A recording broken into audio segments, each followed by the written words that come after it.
The deluge in Chennai, triggered by the cyclone Michaung, has once again brought to light the vulnerability of Indian cities to climate-induced disasters. With over 40 centimeters of rainfall inundating the city within 48 hours by December 4, 2023, Chennai's plight was a stark reminder of the escalating climate crisis facing urban India. Cyclone Michaung killed over a dozen people and left a trail of destruction in Andhra Pradesh and Tamil Nadu.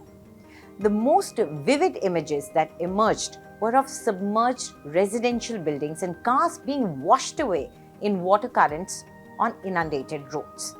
Though the latest flooding and destruction were the result of a cyclone, it isn't the only reason for the scale of devastation.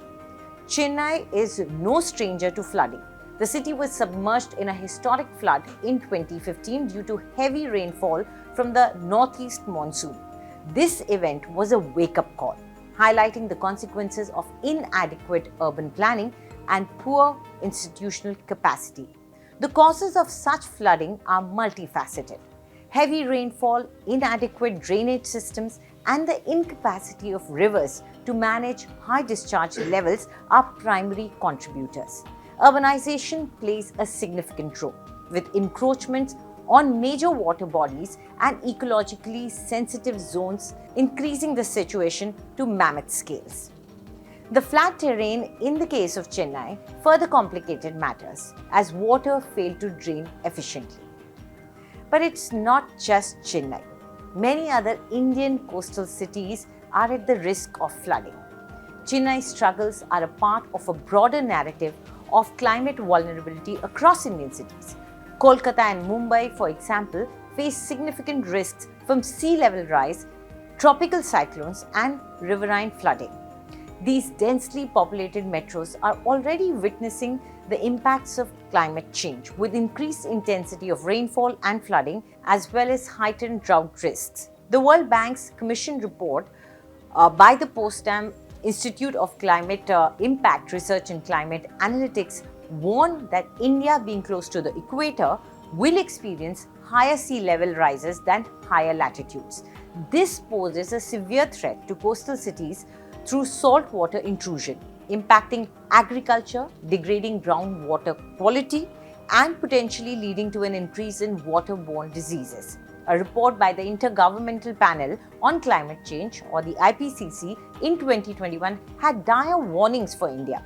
The most dangerous risk factor, it said, is rising sea levels that threaten to submerge 12 coastal cities in the country by the end of this century. A dozen Indian cities, including Mumbai, Chennai, Kochi and Visakhapatnam, could be nearly 3 feet underwater by the end of the century, according to the IPCC report. And the risks aren't just theoretical.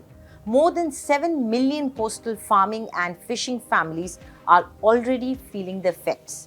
Coastal erosion, compounded by rising seas, is estimated to lead to the loss of about 1,500 square kilometers of land by 2050. This erosion eats away at valuable agricultural areas and threatens the very existence of coastal communities. The vulnerability of Indian coastal zones is further highlighted by the fact that low-lying coastal areas and river deltas are highly susceptible to increased floodings. Mumbai, Kolkata and Chennai, with their dense population and infrastructural significance, face a heightened risk of more frequent and severe floods. This could displace millions, impacting livelihoods and infrastructure. The risk of getting flooded due to climate change isn't just for coastal cities. Delhi and hill states are also at flood risk. Inland also, the story is no different. Cities in Bihar, Himachal Pradesh and Uttarakhand have suffered from monsoon-triggered flooding and landslides. Delhi too saw heavy flooding earlier this year. In July, waters in the Yamuna swelled to a staggering 208.48 meters and flooded Delhi's low-lying areas near the banks and inundated nearby cities and public and private infrastructure. The Yamuna had breached its earlier record of 1978. Experts blamed encroachment of floodplains and accumulation of silt due to heavy rain in a short period of time for the flood in Delhi. The floods in July also brought the focus on illicit mining and construction activities on riverbanks in the hill state of Himachal Pradesh.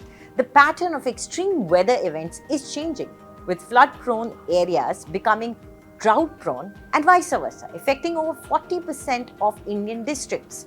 In hill states, a large part of the destruction is blamed on unplanned urban construction in fragile settings, as we saw in the case of Uttarkashi tunnel collapse.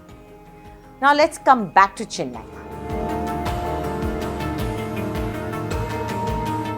The response of these challenges that we saw in Chennai requires a multifaceted approach. Building codes must be strictly enforced, and urban planning must anticipate climate-related disasters. Coastal embankments and strict enforcement of Coastal Regulation Zone or the CRZ codes are necessary to protect against sea level rise. Additionally, watershed management and the adoption of sponge city concept could mitigate flood risks. India's policymakers are not oblivious to these threats. The Mumbai Climate Action Plan or the MCAP 2022, for instance, aims to increase the city's climate resilience through evidence-based planning. Moreover, improvements in hydrometeorological systems and the installation of flood warning systems can help citizens prepare for and respond to impending disasters. We have seen such activity happening and the government is working towards it. Yet, the challenge remains daunting. Climate change is intensifying the natural water cycle, bringing more intense rainfall and associated flooding, as well as more intense droughts in many regions. Indian cities must adapt to this new reality by integrating climate risk into their development plans and actions. The recent flooding in Chennai is a stark reminder and a call to action to build cities capable of withstanding the unpredictable and severe impacts of a changing climate.